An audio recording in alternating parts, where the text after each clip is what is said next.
All right. College football. The good, the bad, and the ugly. Yeah, the ugly. But first, let's talk about what's amazing things that are going on with our promo.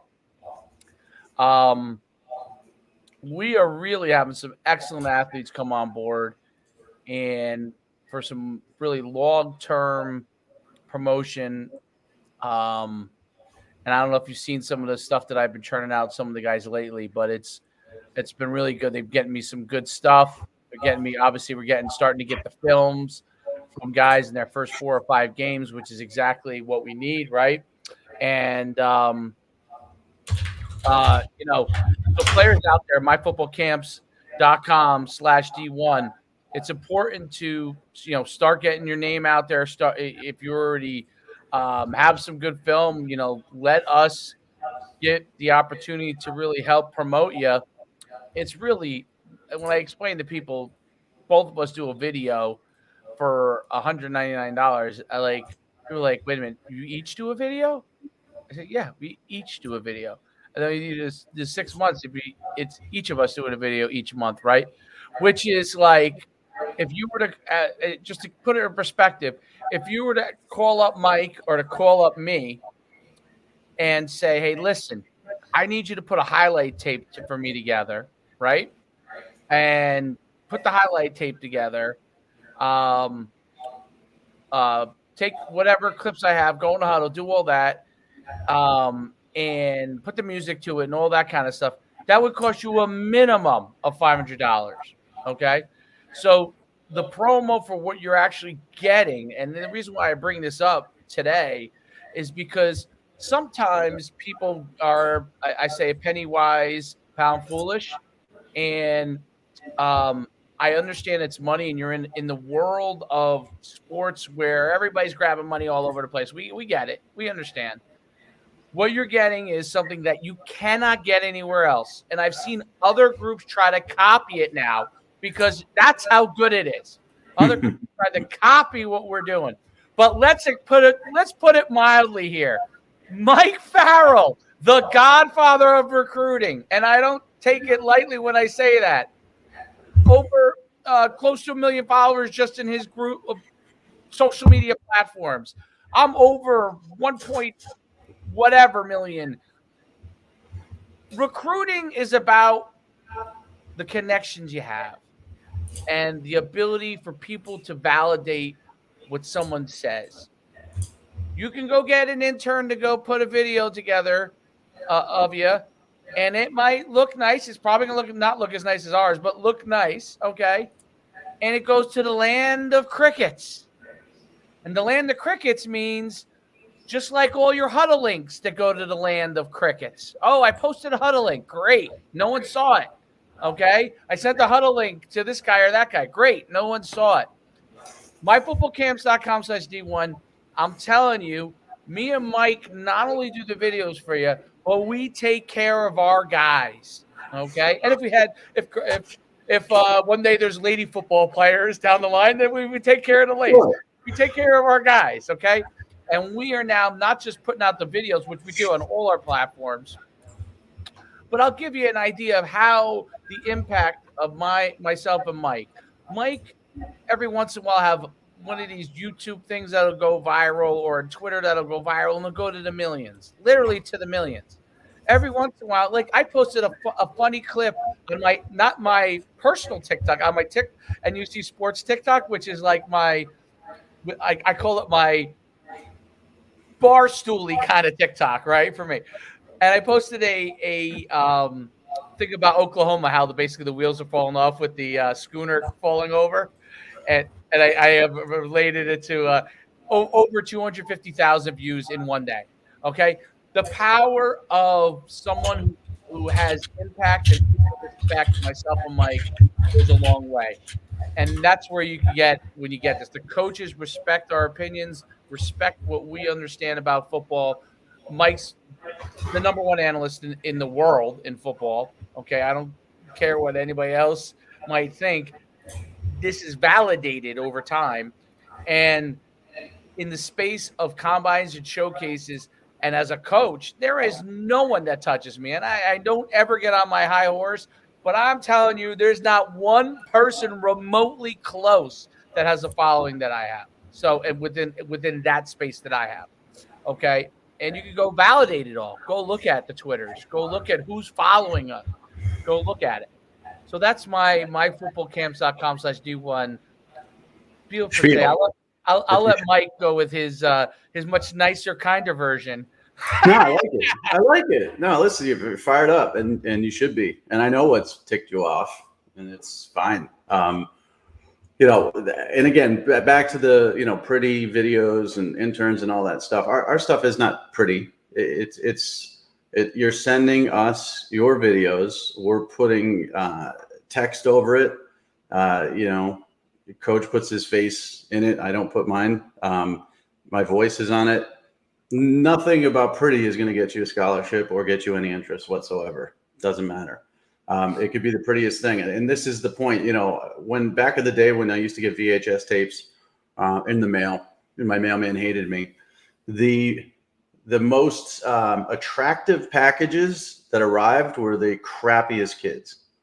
And you're not fooling anybody with any sort of pomp and circumstance or some sort of lightning bolt over you in your highlight film or what it doesn't matter if you blow yourself up to twice the size or whatever garbage you want to do to your film or somebody can do to make it look great, short of speeding it up, which everybody knows when things are sped up. It's straightforward. It's very, very, I think, lunch pail approach, old school approach. This is the film. This is what we like about the film. This is why you should check this particular person out. And they will look at it. They just will. They're not going to reach out to me or you and say, oh my God, I saw this kid. They're going to reach out to you, or they're going to follow you, or they're going to show interest in you. And if they don't have interest in you, then they won't. But I can tell you this. I mean, there's nobody else out there who's DMing on a daily basis with Power 5, head coaches and recruiting coordinators and offensive and defensive coordinators and guys who are mentioned for new jobs and things like that. I mean, I'm not friends with anybody, but I know them all and they all know me and they respect me. Some of them a little bit sensitive, probably think that I'm a little bit of a loudmouth, but they do respect me. And that just comes with time. I mean, all this gray, haven't been doing this for 25 years. They're going to pay attention to what I say. So you mentioned people cropping up copycats of this program and all that stuff. That's the highest form of flattery, by the way. When I started doing the 3-point stance back on Rivals, I don't know, maybe 12 years ago, I think it was 24/7 cropped up the cover 3, which is the same thing. It was the same exact thing. When we started doing I did a Farrell forecast back in the 2000s, and then the crystal ball emerged in 2010. Like, imitation is flattery, but it doesn't mean it's going to be, better or it's going to get you anywhere. So I say everybody crop up their own little Division I profile thing. If you want to flood the market with garbage, but, just know who it's going to get to and just look at the followers. And then determine based on there. We had some new people sign up, the Enlows in New Jersey. I'm excited about helping them. Bryce is the older one, and we've got less time to work on him, and that kind of excites me. And then his younger brother, we have more time. Andy Jaffe, defensive back from Florida, legit Power 5 offers already, but not where he wants to be in recruiting. And his dad sent me a list of schools that he's kind of interested in hearing from. I can guarantee you he's going to hear from all those schools because he sent me that list.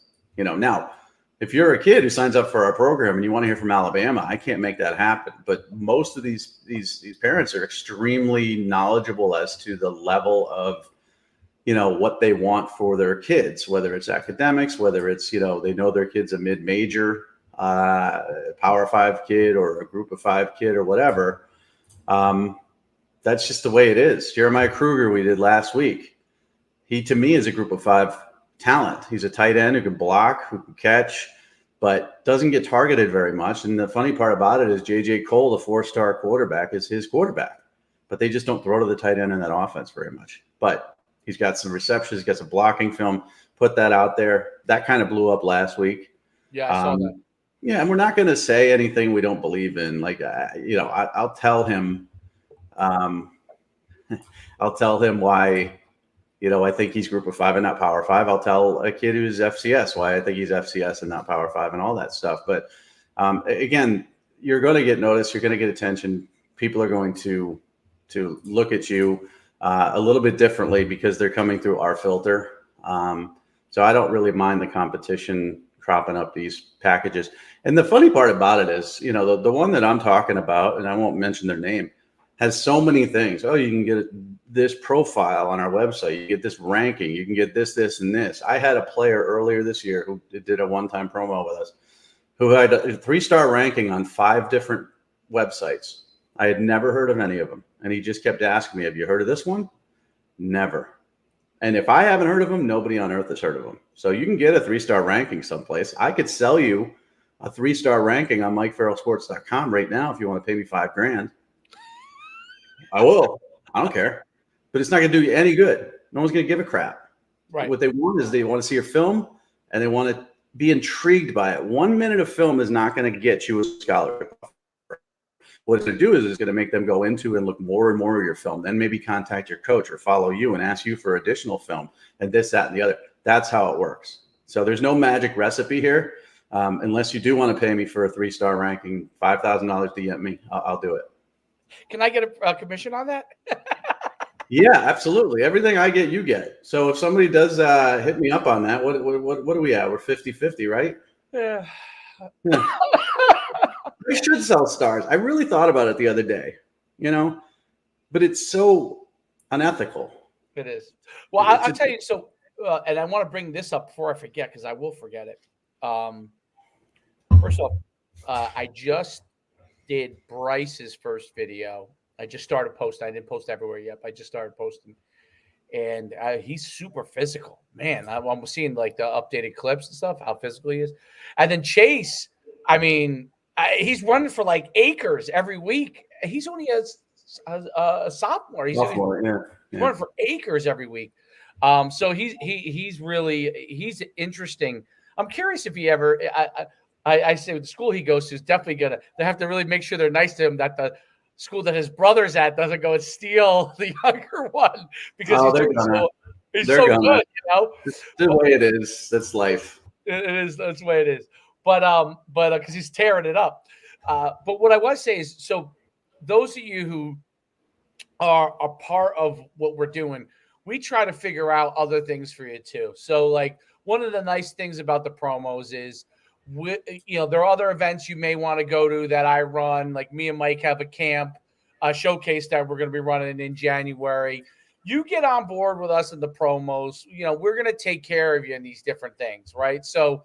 And that's, I think Mike's, I'm just saying this right now, but like, I think Mike's in agreement on it. Like guys who come on board to our 6-month program, we're going to try and put you into our other programs to be able to help you in as many ways we can.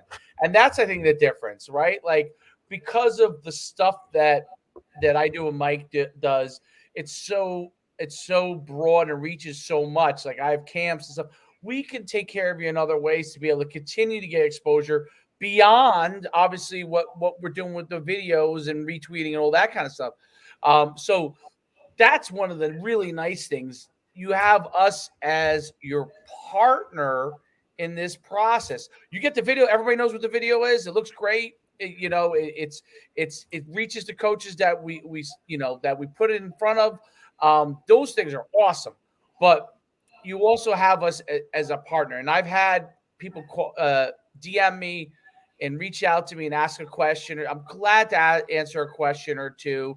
If Mike is not able to answer a question on something because maybe he's busy, he's got a lot of interviews or something, he'll always forward it over to me. I'm always glad to answer it, and that's kind of part of the process. And you're not getting charged for that. I mean, we're charging for the stuff that we have to physically go and do.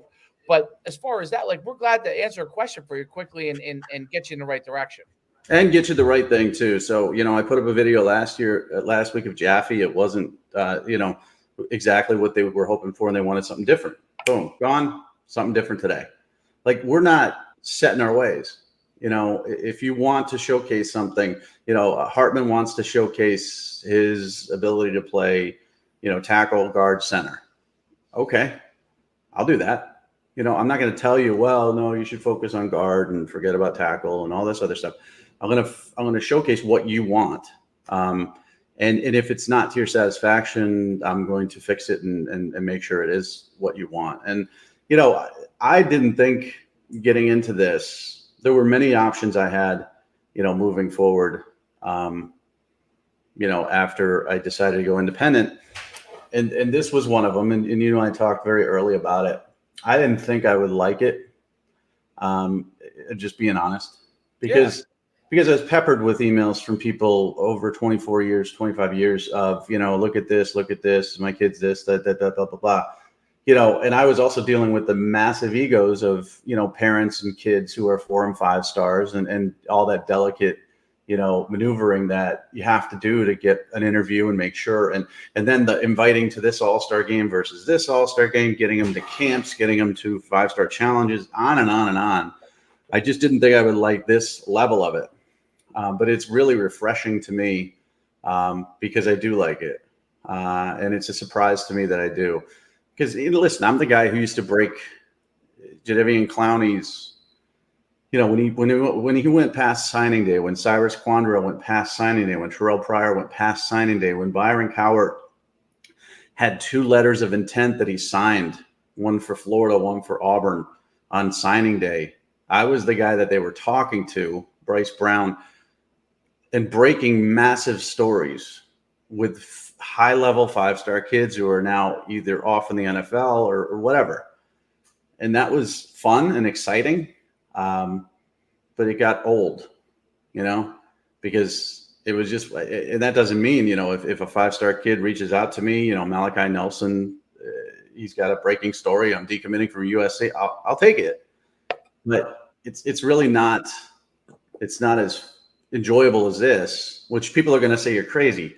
How on earth would you not rather cover Terrell Pryor, showing up at his press conference and announcing to everybody he's not making his decision because his dad wanted him to go to Penn State and he thought about Michigan because Rich Rodriguez was there and Ohio State was eventually the choice, but it was like a week after signing day. How is that high anywhere compared to a kid who's got, FCS offers trying to scrap his way to better offers?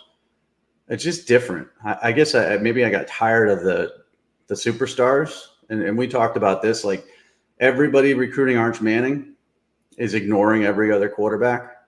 I talked to Rauner last week, Carson Rauner. There's a 2024 kid in Nebraska who's a quarterback as well, who's getting all the attention. I don't think he's better. I just don't.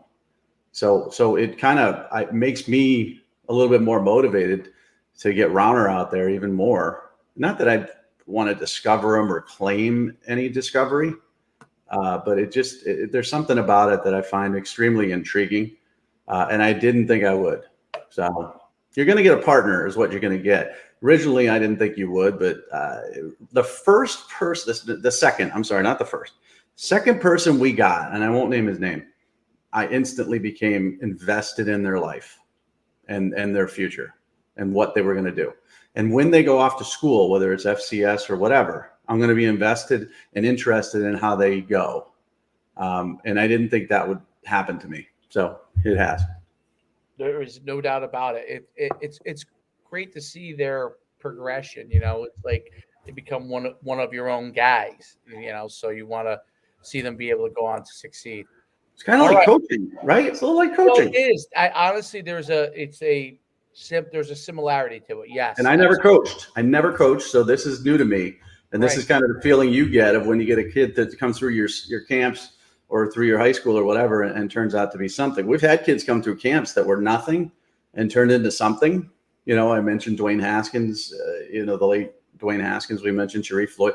Mentioned a bunch of them. Christian Wilkins came through the camp process and went on to big things. But there wasn't a feeling of ownership of that because I was working for a massive vehicle run by $1 billion corporate company that all they cared about was money. And it may look stupid because this is something we're charging for, but it's honestly, I'm charging directly for it, but it's less about money now. I can't explain it. It's just weird. It's true. And a great transition into the wild world of college football, not just recruiting, but coaching changes. And I know you have some fantastic insight as to the wild world that's going on right now. Yeah. So, and this is the other thing. I kind of had an epiphany the other day. So I run a website, MikeFarrellSports.com. And you know, it's small. Not a lot of people know about it. There's a lot of people who still think I'm with, you know, my previous company and all this stuff. And it's in its infancy, and we signed a deal with Sports Illustrated, and that's going to help us. And we're going to grow as SEO catches up to us. And, you know, I've got a large staff of writers. And I realized last night that we were putting up so much content. I think we put up over 100 articles last week alone, that I was flooding the market with too much. And so what I'm focusing on now this week in a revamp of my own strategy is quality content. And one of the things I'm going to be writing over the next couple of days is about Paul Chryst being fired at Wisconsin, because we knew Scott Frost was going to be fired. We knew, I mean, you lose to Georgia Southern and you've been horrible for years. You're going to get fired. We knew Herm Edwards would eventually get fired because of the NCAA stuff more so than anything else. We knew Jeff Collins wasn't going to last at Georgia Tech, and I knew Carl Durrell, who was fired this weekend at Colorado, he was going to be gone. I had no idea Paul Chryst was going to get fired. None. And this is a guy who's a Wisconsin grad, okay? He was 67-26 as Wisconsin head coach. He won the Big Ten West twice. He tied for it another time. 43-18 in Big Ten play. 9 or more games, he won 5 out of 6 full seasons. I don't count the COVID year. He brought his team to a New Year's Six bowl 3 times in 7 seasons, and they fired him. And he's 2-3 this season. They just lost to Illinois at home. Embarrassing. They didn't run the ball. Player development's been a bit of an issue lately, but the reason they did it was because Jim Leonhard is their defensive coordinator, and everybody who's firing other coaches is looking at Jim Leonhard as a candidate, and Wisconsin knew that they were going to lose him if they didn't promote him. He's the interim coach. He's going to be their head coach. But to me, it's absolutely insane where we are in college football these days with the TV money, that a guy who has that record that I just spoke of, who's been very, very successful, who won 9 games last season, is fired midway through the football season after a 2-3 start, who's an alum, a grad, who got his first head coaching job at Pitt, lasted 2 seasons there. The second Wisconsin knocked on his door after Brett Bielema left, he dropped everything to go back to his alma mater and coach there. And he's been a good person in the community. He's a good person overall. And they just dumped him like that. And they renegotiated his buyout, so it's less. And I think he had part of that because he loves Wisconsin so much. He didn't want to hamper them. But this is getting out of hand. It's too much. I mean, so I look at this as a potential Bo Pelini firing. Paul Chryst is not Bo Pelini. Bo Pelini was a jerk. Paul Chryst, very nice man. But Bo Pelini won 9 games every year, pretty much, for Nebraska. Yep, and it wasn't enough for them, and they got rid of him. And since then, Callahan, Riley, Frost have all sucked. And Nebraska is now a joke in the world of football. And so it's be careful what you wish for, because Wisconsin could head that way pretty quickly. Because they were that way. They were that way before Barry Alvarez, if you remember. Oh, yeah. And before Barry took over, and Barry, I mean, basically Barry's is he? I don't know if is he still the AD too?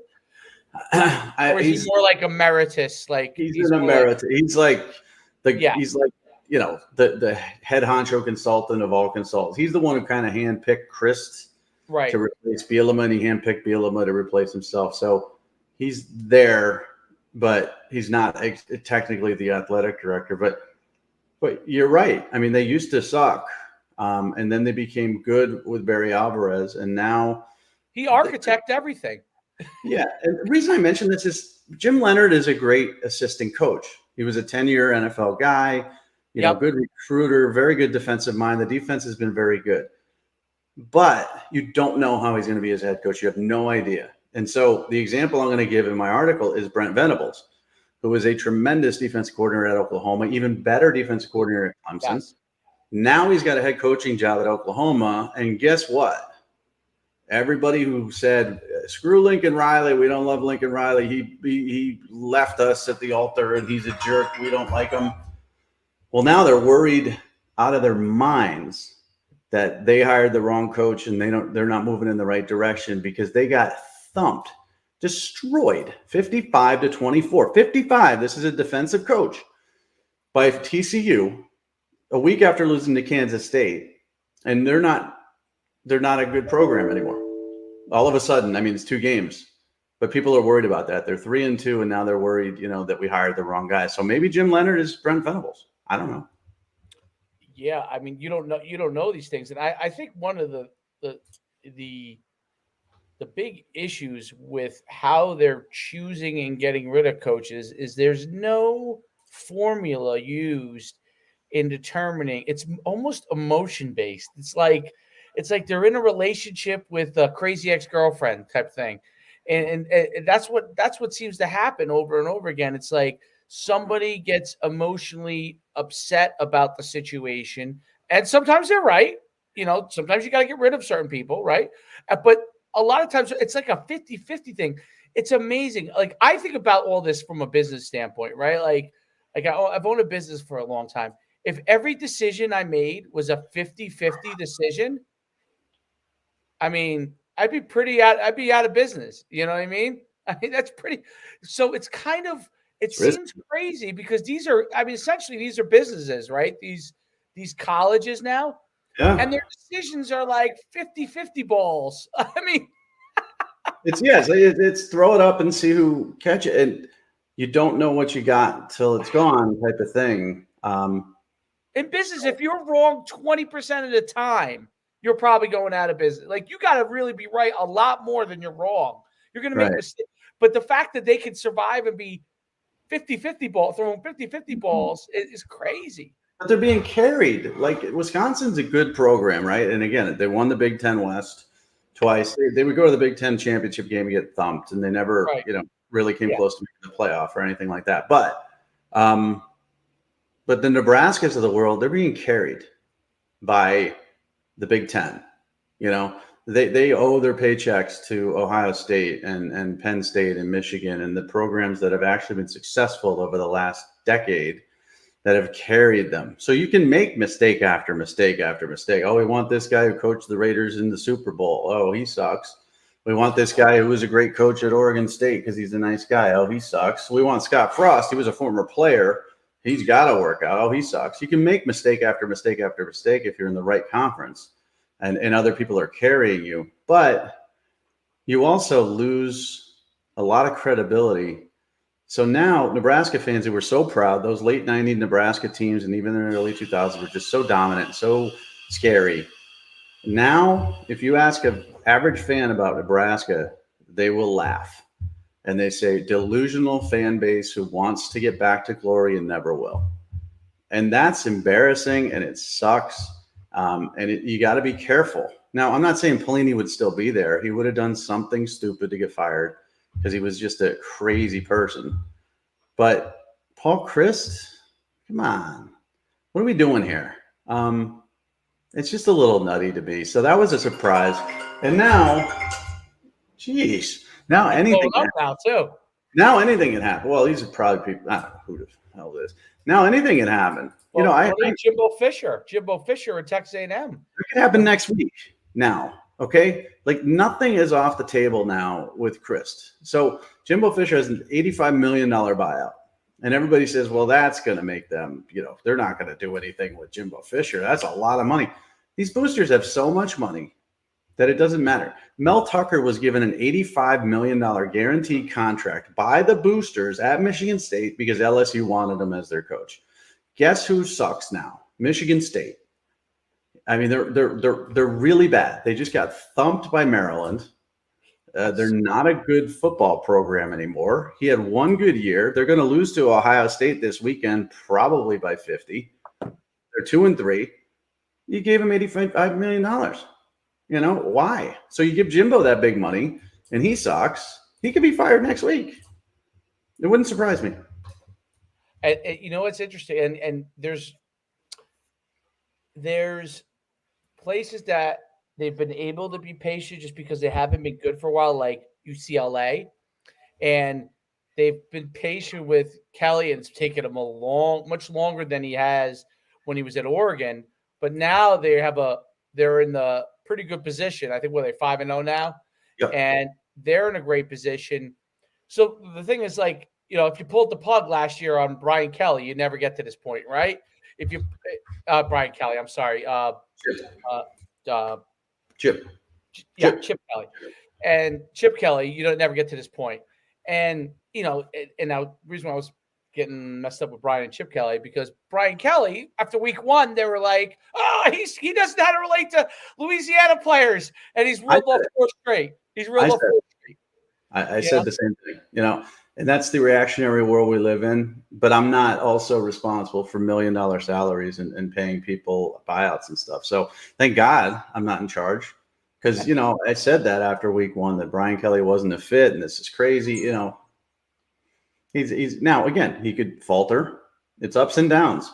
But I think the program that I speak to being patient and the smartest, and it's not the Virginia Techs and Bobby Bowden's, Florida States of the world, back in the day. It's Kentucky. Okay, so Mark Stoops was 2-10 his first year, 5-7 his next 2 seasons. So that's a 12-24 record after 3 years. Today he would have been fired. You can't go 12-24 in your first 3 years in college football. He was 4-20 in the SEC. Then he went 7-6. Then he went 7-6 again. So after 7-6, if you give him that extra year, you might have fired him after that year too, just because of impatience. Then 10-3, 8-5, 2020, 5-6. COVID doesn't count. 10-3, 4-1. Now Kentucky's a real program and a consistent, contender, so to speak, in the East. Obviously, Georgia's the cream of the crop there. A consistent top 25 program. But had you fired him after 3 years, as anybody would have in this day and age, you would have set yourself back quite a bit. So patience sometimes is the thing, but nobody's patient. These boosters now are more involved than anything with NIL. They're just more involved. Oh, they're way more. NIL brought them. Of course. They have businesses. Right. They're just who gets fired as a head coach. Right. And plus, okay, so now with NIL, you brought up a great point. So now with NIL, okay, I'm a booster. Obviously, I can't hand him cash, but I get him to endorse whatever, XYZ car company. Okay. He endorses it. I'm now emotionally invested in that player, right? As an NIL person. I have John Smith player. I'm giving him $50,000. I'm emotionally invested in his success. He's not having as good a season as I would like. He's endorsing my business. Well, I really can't blame the kid per se. Who do I blame? The coach, right? Coach is not utilizing my quarterback that I'm endorsing the right way. And they're not giving him, they're not giving the QB $50,000. They're giving him $150,000, $250,000, right? So the coach is the problem, right? That's the problem. And not only is this guy I'm giving NIL to, is that affecting the player directly who I'm sponsoring, but now he's talking about my brand, my company. So now I'm associated with this university, this player, and they're losing. Does anyone want to be associated with a brand that's a loser? No. That's a problem with NIL that no one would have ever thought could be an issue. I give money, your team loses, my quarterback I'm paying to endorse my brand is losing. I have a car dealership. Do you want to shake hands with the quarterback that won 2 games out of 11? No. And the thing about it too is, like, as you mentioned, so Wisconsin is known as a rushing program, right? One of those guys that's got one of the bigger NIL deals is Braylon Allen, the great running back for Wisconsin. Yep. And Graham Mertz was one of the first guys to sign an NIL deal, last summer as well. Graham Mertz has been horrible. He's not developed. Braylon Allen he had 2 yards. He had 8 carries for 2 yards in that game. That alone, if you look at that number, it could get you fired, because Braylon Allen's a big name. This is our star running back. He's a sophomore. He was in the Heisman discussion at the beginning of the season. 8 carries, 2 yards, unacceptable. You're fired. But that doesn't mean the next guy up is going to be better. Right. So, listen, it's great for me as a pseudo journalist to write about all these hirings and job openings. That's what people click on. That's what people like to read about. And I'm going to write about Paul Chryst, and I'll write about all the job opening situations. And, guess who Jimbo's playing this weekend? Alabama. Guess who he doesn't like? Nick Saban. Guess who doesn't like him? Nick Saban. Now Saban lost his quarterback. Bryce Young got hurt. But if Saban has any opportunity to run that score up on Jimbo, he's going to do it. And he's going to embarrass him because, A, he lost last year to him. Yep. B, they had a spat this year about NIL. C, they recruit against each other. And D, at one point in time, Jimbo was making more money than Nick Saban. And it's at home. So he's going to try to kill him. They're favored by 24. They could win by 40, and you just don't know. They lose. They drop a 50-10 loss to Alabama. Jimbo Fisher could be fired. Now that Paul Chryst has been fired, anybody could be fired. So, I don't want to harp on it too much, but it's the new world of college football, and it's intriguing to me. But I just think we're getting a little nutty here. If a fit isn't a fit, Carl Durrell wasn't a fit. It didn't work. It was a bad hire to start with, kind of a panic move after Mel Tucker left. That's great. Jeff Collins had his opportunities. Scott Frost had his opportunities. That's all good. Herm screwed up off the field, but Paul Chryst did nothing. Did nothing wrong. They're 2-3. So what? But this is the world we live in now, and I think it's just going to get nuttier and nuttier. So Jim Leonard will be the new coach at Wisconsin. He's the interim now. He will be. They'll do a search. There'll be some guys interested in this job. Dave Aranda was a defense coordinator at Wisconsin. He might be interested. So they're not going to just do it. They're going to do a search. But I think Leonard will be the guy. From a slightly different though, because you brought up Alabama, Texas A&M. The running back from Alabama, Gibbs. Is it Gibbs? Yeah, Jahmyr Gibbs. Man, is he good. Fast. He is fast. I mean, he breaks in the open. I think you're 100% right, especially if Bryce Young is not able to go. You're going to see him put on a show. I mean, dude, their quarterback, man, Jalen Milroe, is a specimen. Is he? The backup quarterback. He is just – he's a Derrick Henry looking dude. Really? He's a beast, and he's fast as can be. He would be starting for any other team not any other, but most other teams in the Power 5. Yeah, he's 6'2", 212, so he's not as tall as Henry, but he's jacked, and he's fast. He could be faster than Derrick. They say, and I don't know if I believe this, they say he's the fastest player on the team, timed.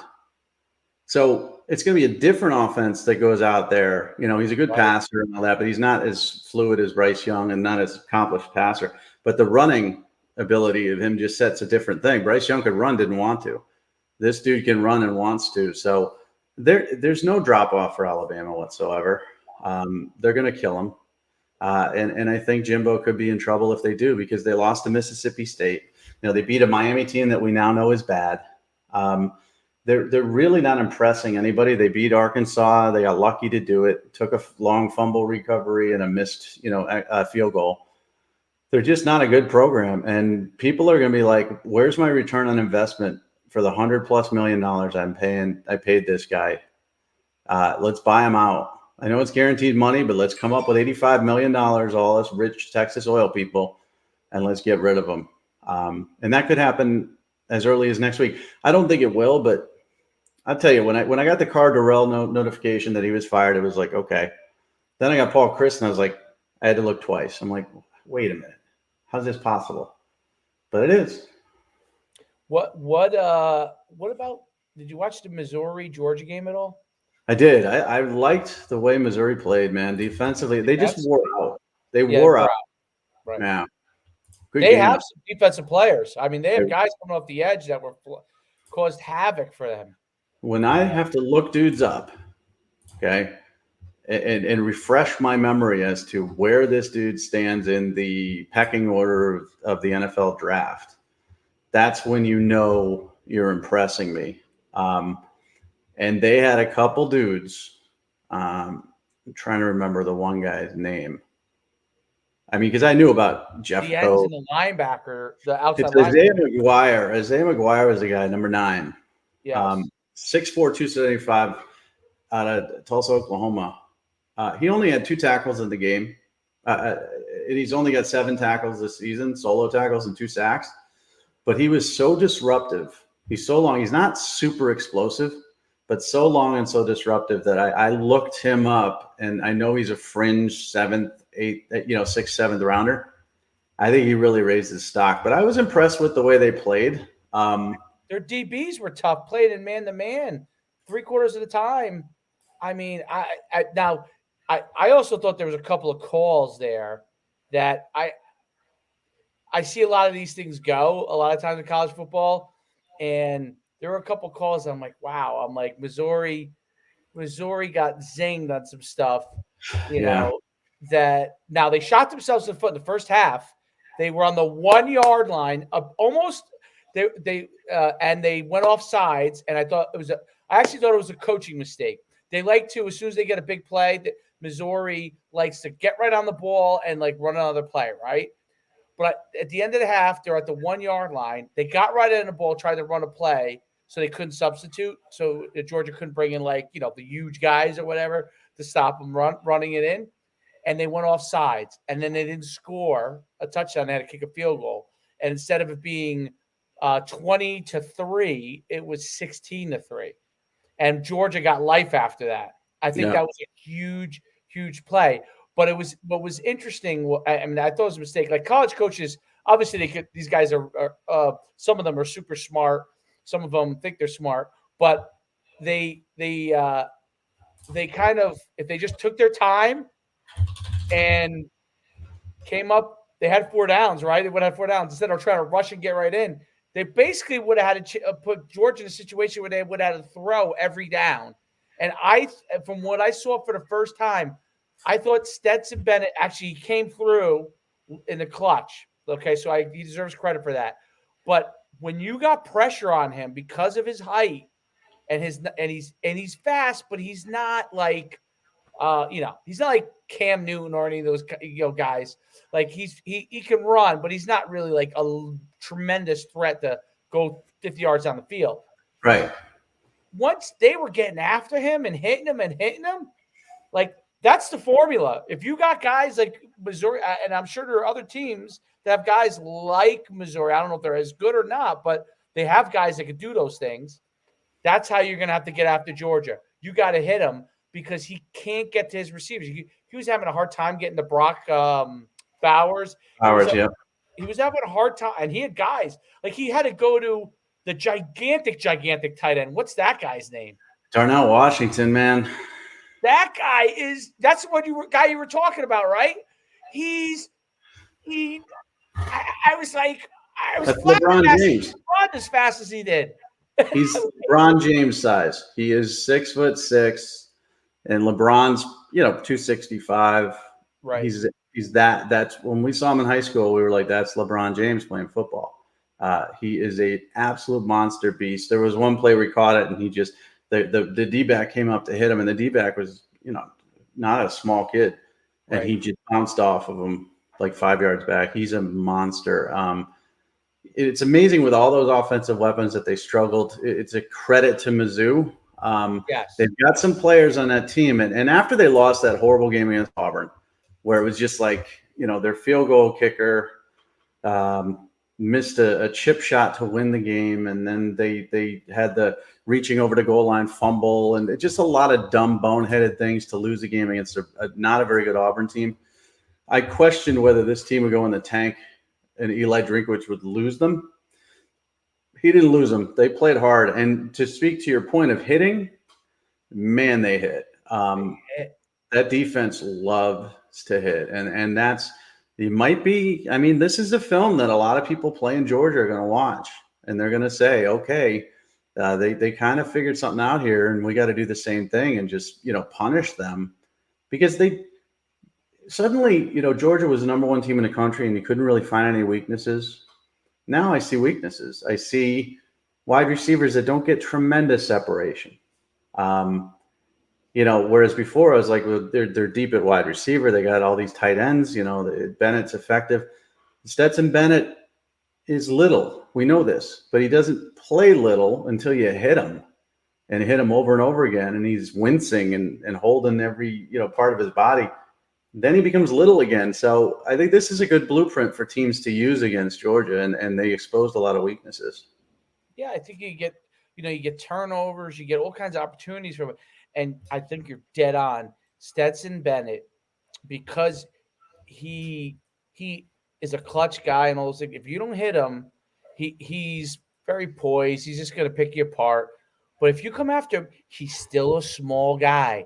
A small guy is a small guy. It doesn't matter. Like, he weighs what he weighs. It doesn't matter how great he plays when you're not him. But when you start to hit him, he still weighs XYZ, 185, whatever he weighs, 190. And that's, you're getting beat up over the course of a game. And that's going to weigh into, you might make a mistake. You might drop a ball. You maybe don't make as good a decision. I also think it's interesting because those two tight ends are, you talked about Darnell Washington. I didn't know anything about him until I watched this game. I almost think that those two guys, and they did it at the end of the game to win the game, ran behind them, put them both on one side. You know what I'm saying? Brock Bowers. Like, they were almost like they were your receivers. They were your tackles. They're going to have to – Georgia's going to have to use those two guys in every capacity, wide receiver, fullback, as double wings, as like basically two extra tackles. You know what I mean? They have to use those guys in that capacity because literally those are the two best players on there. From what I saw, those are the two best players on their team, hands down. Yeah. And, the Patriots won a Super Bowl that way with Gronk and Aaron Hernandez. And Todd Monken, the offense coordinator, is creative enough to make sure that they get the football. And I think Darnell Washington is going to be more and more a part of this offense. And he's also a very good blocker, too. And that kind of impressed me as well because everybody talks, and I was talking about Jeremiah Kruger earlier, everybody wants these flex tight ends. Everybody loves Brock Bowers, of course, because he's a freak athlete and he can line up a wide receiver or slot or whatever. But, man, the guys who can inline block, who also can, act as a sixth tackle or a sixth offensive lineman, a second tackle on that heavy side of the line, or, sit down in a zone and just box you out. The Michael Mayers, the Darnell Washingtons of the world. The NFL loves those guys. They absolutely love them. And people don't pay attention to how well, Gronk blocked or Travis Kelce can block, or even like Tony Gonzalez and some of those guys. George Kittle. Mark Andrews. Yeah, Mark Andrews. They're all good blockers. And there's no weakness there. Kyle Pitts was drafted as high as any tight end ever, and he really can't block that well. And he was sort of an exception to the rule because they kind of drafted him as a wide receiver type. But they want guys like Darnell Washington. When I was watching Darnell Washington play, and he's not a huge part of this offense yet, I was like, how do you pass on this kid in the second round? Maybe first you don't take him. But if he runs anywhere in the 4.7 range and he's 6'6" and he's 275 pounds, he's listed 6'7", 270, which is probably accurate. I could use him in 50 different ways to screw up a team at the college and the NFL level because there's nobody who can cover him and he can block like a tackle can. So you're going to see a lot more of Darnell Washington. And this was the big debate. So we had, Darnell Washington, was he going to be a 5-star? Was he going to be a 4-star? I saw him down at Under Armour the first week of practice. The first day of practice, he had no idea what he was doing. He ran every wrong route. He got yelled at. And then I thought, okay, he's going to quit. Like that's what kids do at all-star games. They get yelled at. They quit. they don't quit, but they come up with a hamstring, mail it in. And he did that for a day. And I'm like, oh, this kid's overrated. And then he came back. And I was like, wait a minute. And then he started learning the routes a little bit better. And he didn't move that fluidly. He still had a lot of, heavy footedness. But I was like, if this kid wants to be good, which I kind of just saw, he had a little poutiness and then he came back. There's no stopping him. So the want to was always a question. And now we're seeing that he really does want to, because I could see it in his blocking. And that's really when you can tell if a receiver or Keishawn Butte is another example of that at LSU. That's a kid who doesn't want it. He's not being utilized well at LSU. Brian Kelly's turned him into one of the top 3 wide receivers in the nation, to an afterthought, a complete afterthought. But it also shows in his attempts to block. It shows in his attempts to get involved in the offense. It shows he's kind of sitting out the season now, waiting for his NFL opportunity. And that is a huge red flag to me. So Darnell Washington has really proven to me that he's legit. And he's up there. He's up there when it comes to, tight ends that I would take in the late first round, early second round. Oh, there's no doubt about it. And that Georgia probably, I think the way they approached that game when it kind of hit the fan, they're like, whoa, okay. It's almost like everyone's found this out now. Okay, now let's start adjusting what we're doing, because we got away with it so far, and now we're not going to be able to get away with this anymore. We're going to have talent does take over. I mean, that defense worked so hard to keep them off the scoreboard, and honestly, they just were worn out. You could tell they weren't flying to the football as well as they were, and it wasn't their fault. It wasn't a lack of effort. It's just they're outmanned, and eventually, that 4 quarters of effort, could fall apart in the last 7 minutes of the fourth quarter, because you're working so hard, and the offense wasn't doing a lot to help them. So great effort by Missouri, near loss, but the best thing that could happen to Georgia as well. Great thing, because now they're not number 1 anymore. Now Kirby Smart has some teaching points. Now Alabama's got the onus on them as being number 1, and Kirby can now say, well, everybody thinks you sucked. Everybody thinks you're exposed. So what are you going to do now? You're going to step up? Last year's team, they didn't get down. Last year's team won a national championship. What about you guys? And it's so perfect for a coach to have that adversity. But I got to get out of here because it's 12:54. So myfootballcamps.com/D1. We would love to help you. We'd love to have you part of the family, and the client list is growing. DM us on Twitter. You're what? At Coach Schuman? There it is, at Coach Schuman. And I'm at M Farrell Sports. DM us, tweet at us, TikTok us, Instagram us, whatever. Let us know you're interested, and we'll tell you all about it and have someone get in touch with you. Till next week. We'll see you then. Mike, I'll see you later. Have a great day, man. You too. See ya.